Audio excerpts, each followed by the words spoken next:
Old school, old fool. Welcome to this Wednesday edition of Bury Your Bookie. I'm Jeff DeForest. Could be happy to have you guys with us. The old fool stuff, I got duped into something. Naturally, I love degenerate publications, of which the New York Post sports section has always been one of my favorites. They go heavily into odds.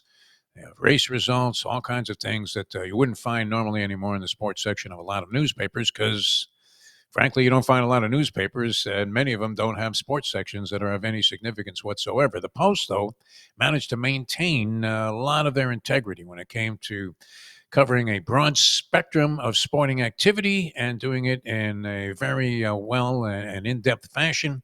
Good writing, good columnists, and of course, all kinds of odds and ends about the gaming industry and things that were happening along the gambling front. So I was a longtime subscriber, but the delivery, I live in Florida, so the delivery had become so shoddy, so suspect that I eventually, out of frustration, just had to cancel until I got an offer the other day in the mail that said you could get 10 weeks of the New York Post for $10. And I figured, all right, I'll take advantage of this opportunity because I always enjoyed reading the paper on the throne before I got started with a variety of different sports shows I do in the morning, including this one. And it was very helpful to me in passing along any kind of gambling information as well. So I signed up for this thing, and today was supposed to be the first day of delivery. And of course, it happened again. Nothing at the door. And I already had to make my first call about having the thing redelivered, which I doubt will ever happen because it never does. And so, an old fool, I just got sucked right in because of the price. Sometimes when something seems too good to be true, it absolutely is. They have the same person that sucky delivery person that they had, I suppose, when I finally canceled my subscription to the Resurrection there a few months ago, and it did so with great regret. We bring into the program, though, a guy who regrets nothing. And I'm thinking he might have been on this, although this was the longest of shots. So we bring in Scotty M, the great Scotty M, to the program. It's been a couple of weeks. Scotty, how are you, my friend? Hey, Defo, how you doing? You mean you have those kind of delivery drivers in your area too? Well, I had this paper coming to my door for 20 years. I found it extremely useful in all of the work I was doing, whether I was doing morning drive radio or streaming shows now that we have been for the past many years. And I always found it that I would come up with something that I didn't even realize I knew. And then I realized it was tucked away from my sessions on the throne reading the New York Post sports section. But it became so prohibitive. I mean, I was getting the paper every 3 days and always had to call to try and get redelivered or get a credit for it. And it wasn't like it was cheap. I mean, they were charging you the face value there on the paper and maybe even tacking on a little subsidy for the delivery. So, Oh, yeah, for sure. yeah, I mean, if you're not going to get, if you're just going to get frustrated, it's not worth it. Why pay for something like that? Yeah, you may as well just pay for sex at that point. If you're dealing with that level of frustration trying to get a product delivered to your door, and especially in the modern age now, where deliveries. I mean, I ordered a pair of sneakers the other day, and they were here an hour later. It was pretty incredible. So you can't really justify it. But sure enough, I signed up for this $10 for 10 weeks. Who could resist that? A welcome back type of thing. And then, of course, if you forget to cancel, now you're on the hook. They just whack your credit card for another month. Right. And, it is cancel anytime, so it seemed to be completely low risk. And sure enough, the very first day, they don't show up. So typical Yeah, stuff happens to me. I kind of feel the same way you do. It seems like my wife has the Amazon truck in front of the house like Yeah, morning, noon, and night. Every time I walk out, it seems a few hours later there's another package in front of my house. exactly. What's going on here? I'm not buying any of this stuff. Yep. I got packages coming every single day. I probably go out there right now. There might be some in front of my house. They actually gave the guy a parking ticket the other day. He was stuck in front of my house for so long, just dropping off box after box. All right, so it happened. That's the old Jim Lampley thing when George Foreman scored the knockout over Michael Moore, and he starts screaming, "It happened!" And he has a book out by the same title, chronicling his career and his days in boxing, I guess, and in sportscasting, which he has a lot of really interesting stories in there. I had an interview with him, and I thought it probably was a nice intro and an intrigue into maybe wanting to read this book. But it happened yesterday. There were two 45-year-olds that made their return to the sporting scene. Yeah. Rich Hill for the Kansas City Royals, which I would imagine you could have gotten clobbered if you laid out any money on Hill. He gave a good account of himself. He went 6 innings, only gave up one earned run, 3 runs in total, or 5 innings against the Cubs, who won the ball game 6-0. So if you were backing Rich Hill in that spot, you ate it, and I'm sure you were getting a pretty good price. But Venus Williams comes back and wins an opening round match at the DC Open. And I just almost fell out of my chair because I looked up what the price was on this. Peyton Stearns ranked number 35 in the world. Now, Venus has it's one of those things like you're watching some shot fighter like Sugar Shane Mosley's coming back at 50 to fight, and you're praying that no one will sanction it because you just don't want to see this guy again to take a beating like you probably will. And in Venus's case, I mean, it was an embarrassment, even though she's an illustrious player and seems to be well liked, much more so than even Serena, who was a better player, but had that kind of nasty attitude towards everybody and was a real poor loser. Venus always struck me as somebody that was fairly gracious and did things with a certain semblance of dignity and class. But it was embarrassing watching her lose in the first round of these tournaments every time. She hadn't won a match since 2023, so it's been 2 years. And she goes out there, Peyton Stearns, number 35 in the world, minus 2,500. You had to put 2,500 out to win 100 in a situation where you had to think this was Secretariat and a cheap field of claimers at Beulah Park, and you were getting plus 1420 on Venus Williams, and she wins in straight sets. 45 years old. So two 45-year-olds, one with a credible performance and the other with an incredible performance because, I mean, imagine this. I mean, if you had the inclination to just throw a stick down on Venus Williams, by what form of insanity Well, would a you be lot of doing people with do that. A lot of people do that. They just take a shot for a long shot, especially the young kid gamblers. I mean, they're always looking for every angle to make a big score. So they may just take a shot at it, just for this plain sense of taking a shot at it because of the odds. Plus 1,400. If you put $100, what do you get back? You get back 14. 1420? Yeah. Yeah, I mean, so Well, people do that. People do that on a regular basis. It's not like a handicapping skill or you're really watching it. You're just taking shots. You're playing long shots, like the guys at the racetrack. They're not going to play the favorites. They're going to take a shot with the bigger numbers and hope that they get one right. Hey, listen, a broken clock is right twice a day. We both know that. When it comes to sports betting, you could find a way to take a shot with Venus. What the hell? Just from sentimental, even some older people, they, watched her over the years. Say, you know what? Let's put a few dollars on Venus just for the hell of it. And there you go. She gets you a payday, but she's not going to go far in the tournament. I mean, it's probably a one and done kind of situation. But you never know. Listen, you get momentum, you get a little spark going, you get the confidence, you could ride it for a little while. You've seen it in all sports. When a hot goalie in the NHL carries a team, a hot pitcher in baseball carries certain teams, and stop moving them in the right direction.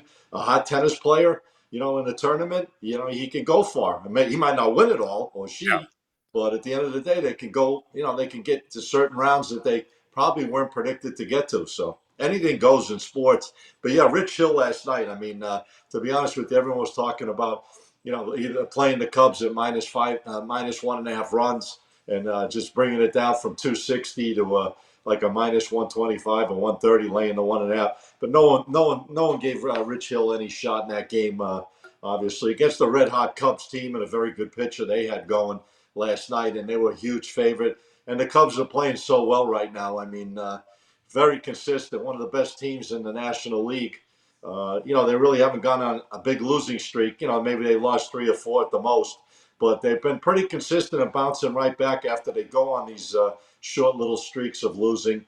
So they're a team to reckon with in the NL this year, and to for the best record, or even to get maybe far deep into the playoffs.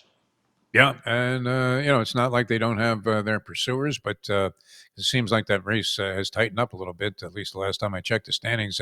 Everyone thought the Dodgers were going to run away and hide in that division, and look what happened. They're Dodgers are staggering. falling apart at the wheel right now. They're last night blew another game. Their bullpen has been letting them down. They haven't been scoring like they normally score these big innings and things like that. So the Dodgers have come back to the pack, and you got teams like Houston that have been playing much more consistent. The Cubs, Milwaukee Brewers. And I mean, after winning 11 in a row, dropped a tough one last night, 1-0. That was an unbelievable pitching duel with Gilbert last night. A two-hitter versus a four-hitter. And, Milwaukee lost their first game. They could have won that game. They had chances a couple of times late, but they couldn't produce that one run to get on the board. So they lost a brutal game, 1-0, or they would have won 12 in a row. And they would have had the best record in the NL at this point. Yeah, been a lot of exciting developments there coming out of the All-Star break, and a lot of changes maybe taking place on the face of the Major League Baseball standings, which is why we have you on the show, because I know you're going to try and nail a couple of games for us here today. But I did want to run this by you. I was talking about this a little bit yesterday. As for some reason on one of my other shows, we got into trying to figure out the Miami Dolphins, our hometown team, open up training camp today. And the expectations, I find this a little weird. They have 8.5 as the over/under number now, and you have to keep reminding yourself we're talking about a 17-game season, even though it's been in place here for now a few years. But 8.5 seems like a very modest total, and yet if you want to bet the under, you have to lay 200 to win 100 on that. That is not exactly an optimistic viewpoint of what the Miami Dolphins are going to do this year. And they're in a division where the other teams outside of the Bills, the other two teams, both still have a lot to prove. The Jets over-under is 5.5. The Pats over-under is 8.5. And the Bills is 11.5. Is there anything among those four that stands out to you? You're getting plus 165 if you think the Dolphins win 9 games this year. They've been through any number of approaches. I mean, they started out, they were going to go strip it all down. Remember, they tanked, and they were tanking for Tua. They ended up with Tua anyway, even though they didn't tank well enough under Flores. And then they end up going and abandoning that whole philosophy of getting draft picks and younger players in here, and they go and they sign a bunch of pricey free agents. That didn't work out. Then they seem like they're going back in another direction again. And yet, not a lot of optimism. I mean, are the Bills a cinch at 11.5? Did they go 12-5 in your opinion? And what do you make of the other teams? Pats 8.5, your team, and the Jets at 5.5. I think the Pats are going to be a surprise this year, Defo. I really do. I think they got a great head coach. They made some really good acquisitions. I think Drake May is going to be surprisingly well this year. I would look for them to go over that 8.5 more so than the Dolphins. I was talking to a lot of guys over the last few days, actually, where I live in the club. A lot of Dolphin, guys, longtime season ticket holders, were ranting to me about, how the franchise just doesn't, seem to do it right. They're not making it right. A lot of players don't like playing for some reason down here. I don't think McDaniel's the type of guy that can get that team to that next level. I think they're just going to be always like a flatline team, a 9-8 or an 8-9 or a 7-10. I mean, I just don't see them busting out. I don't think they have the personnel to make it happen. They're going to run into a buzzsaw with Buffalo because they're stacked and loaded. I mean, when you got Josh Allen running the show with all those key pieces around him and a pretty damn decent defense. New England on the rise, I think. I think New England's going to have a good, solid year this year. I wouldn't be surprised if New England doesn't win double-digit games, maybe have a 10-7 season. We had a poll on our site on Instagram recently, and it was a big favor for. I put a poll up: who's going to win more games this year in the regular season? Miami Dolphins and New England, just for shits and giggles. I put it up there, and it was like overwhelming, like 60-something%, 65 or 66% said New England they thought would win more games than Miami. I agree with that because I think New England is going in the right direction. You got a good head coach now. You got a real solid, and he can motivate players. That's one thing he's good at because he's a former player, so he knows how to get into your head. From the standpoint of being a player. McDaniel to me is shaky at best. I mean, I don't see this guy being like I can't say, oh, this guy's a great head coach or this guy's a major motivator. And again, Tua, you never know. One hit, he could be out. And now you're backpedaling again. Yeah, they got a couple of good weapons. We all know that. A couple of nice receivers, a little bit on the defense. But I think New England is going to be the surprise more so win total wise in that division. I'd see Buffalo, New England, and then Miami and the Jets obviously battling it out for a third and fourth spot. I think that Miami will get over the Jets. I think the Jets, if they're lucky, may catch 5-6 wins. Hey, they could surprise me. I don't know, but at this point, Buffalo, New England, Miami, and Jets for me in that order.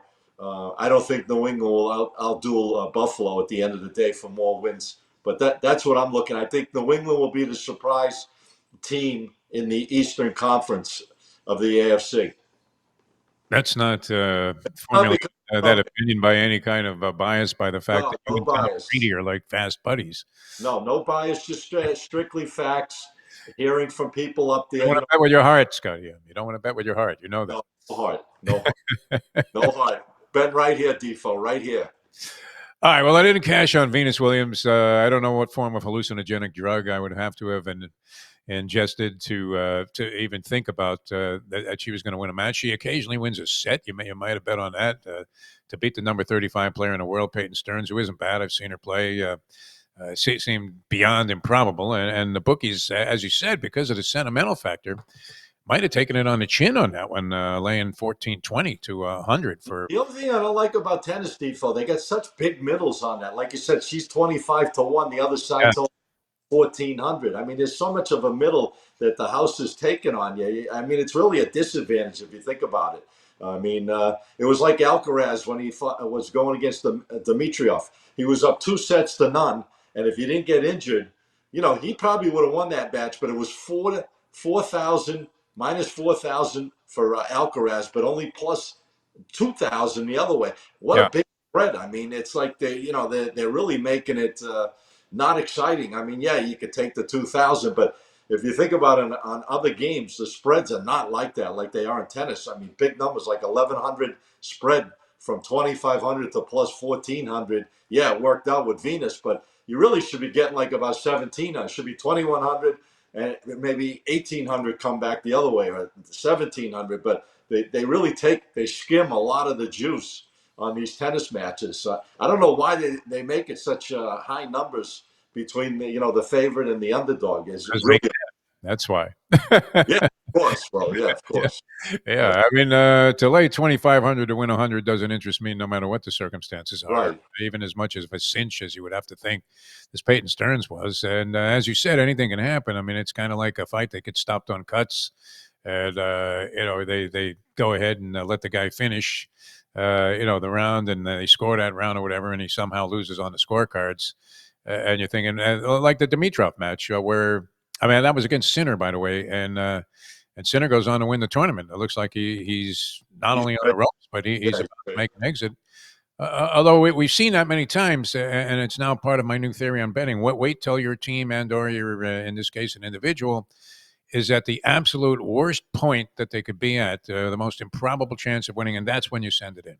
Because if you're doing that, it seems like on a regular basis, like we saw in the basketball playoffs with the Knicks a couple of times and the Pacers, wait till they're 20 down, and then that's when you unload. That's when you call the bookmaker and say, "Hey, listen, okay, I want two dimes on the team that's losing here," and you would have scored enough because of the odds. But you're absolutely right on that. That discrepancy yeah, it's huge. is just absolutely ridiculous, right? Laying How did you even come up with it, to be honest, to make it such a big spread line? I mean, I get it at the end of the day. I mean, the house is the house, but yeah. the spreads are just tremendous. You don't see that anywhere else in no other sports. You think about it, obviously maybe boxing. Well, it seems like boxing. Boxing has that kind of spread too. Yeah, I mean, One but guy's minus 800, and the other guy is plus 350. You're like, right. what? Wait a minute here. It seems to me that it should be more like 7-1. All right, let's get into today's card. Anything that you see that in your crystal ball there, Scotty M, that we can make the people some money with? Yeah, how about our team in the backyard over here has been playing a little bit better baseball over the last 30 games or so. The Miami Marlins have been holding up the fort pretty well of late. They've been playing. They played San Diego. They lost the first game. I thought they should have won that first game. They came back last night and got a nice win again. I like. I don't like this matchup today because the numbers and everything else around it, but just some things going on that Miami is playing better baseball. A game I do like today, one of my top plays. I like Cleveland over Baltimore. I think Cleveland's been playing well of late. They went through a little slide. I've been sitting on them for a bit. They're starting to play better baseball right now. They're 8-2 in their last 10. They won their last three in a row. Baltimore's no world beater on the road. It seems like they just can't put it together. They're 4-6 in their last 10. You got a nice matchup in this game. I like this game today. I like Cleveland. I think the price is right, -130. It's not a big number. I think they're the better of the two teams. So they're definitely the more consistent, and they're starting to play it. Where they're moving it in the right direction. Where Baltimore's kind of been flatlining and kind of going downhill a little bit. They had a little spurt about 20 games back where they started to seem like they were going to put things together, but it really hasn't been going in the right direction for them. So I like Cleveland minus the 130 on the money line in that game. And another game I like, I think the Yankees will get the job done again against Toronto. Max Fried's been a good out for them. Seems like he just, when he's on the mound, he's as solid as can be. When you're 11-3 with a 2.46, I mean, you got to keep your team in the game. Bassett's pretty solid pitcher, for Toronto. He's got a nice record, 10-4. He's, a little over 3.5 ERA, almost close to 4 ERA. But I think the Yankees come back and win again today. They won last night. They found a way to eke it out with a home run in the ninth and win that game 5-4. So I like the Yankees and I like Cleveland. Those are my two plays for today that I feel are worthwhile. All right. Yeah, you're obviously involved in many, many things. Got the football season that we're gearing up for. A lot of information out there that is being generated by you and your team. How can people find access to all of the different things that you guys do? I'm getting excited. I'm sure you are too. Football's right around the corner. I think it's going to be an exciting season. Hey, I had to ask you, old time, you've been around like me a long time. We're old school guys. What'd you think of that crazy Pittsburgh Steelers uniform that they released out the other day? A throwback in 1933. Did you like it or no? You know what? I didn't actually catch it. You didn't catch it? No, Prison outfit or something. I don't know. yeah. In general, I mean, it's weird, when you see these changes because of the marketing and the merchandise sales that they're trying to generate, where Yeah. teams that you're used to seeing, like in certain colors, are all of a sudden wearing black and this, that, and the other thing, and you got no idea which team is which until you watch the game for a little while. I used to like the occasional throwback. I think they're doing a little bit too much with this now. I like to be able to know who it is I'm watching, and yeah, if you Yeah. say it's hideous, I'm not exactly Mr. Blackwell when it comes to fashion, as people can tell who've watched the show. But yeah, I would be inclined to respect your opinion. So, It's pretty. When you get a chance, check out. It's on the internet, I'm all sure. right, I'll check it out right after the show. Anyways, let me tell you how you guys can get in touch with me each and every day. We got free picks we put out on video. We have a broadcast channel we started. All you have to do is click and join. It's all on Instagram. And my official page for Instagram is SM Sports Picks, Picks. Just make sure you see the blue verified check mark so you'll know it's us. And that's it. Best way to find us, man. We put out stuff each and every day. We're trying to get that winning moving in the right direction. I appreciate being on here with you again. You're my man. I've known you a long Always a pleasure. Yeah. No, it's great, Scotty. I mean, you're looking good, kid. You're looking good. You're looking ready time. for. Not bad for a guy in his 60s. Yeah, yeah. No, you're holding up like a champ here. So I know I would mistake you for. Hey, I saw you recently. You're not doing too bad yourself. You look pretty damn good, man. I'm hanging in there. Yeah, yeah. You Just got crossed. that nice suntan. You look like you're a real Florida guy. It's a walk of life every day. It's keeping me in action here. So and keeping I the. was in your neighborhood the other day, by the way. I was Oh in yeah. Houston's on the Intercoastal. I almost thought of reaching out to you. Oh, very nice. I would have come up there and met It you. was late, though. I think you would have been sleeping by then. All right, Scotty. Always a pleasure, my friend. Thanks so much for being with us here on the show. Anytime for you, Defo. All right, Scotty M, ladies and gentlemen. And it is wild. I mean, the big differential there in the spreads, plus 1420 on Venus, which you could have offered anything, and I don't think I would have been enticed to make that wager.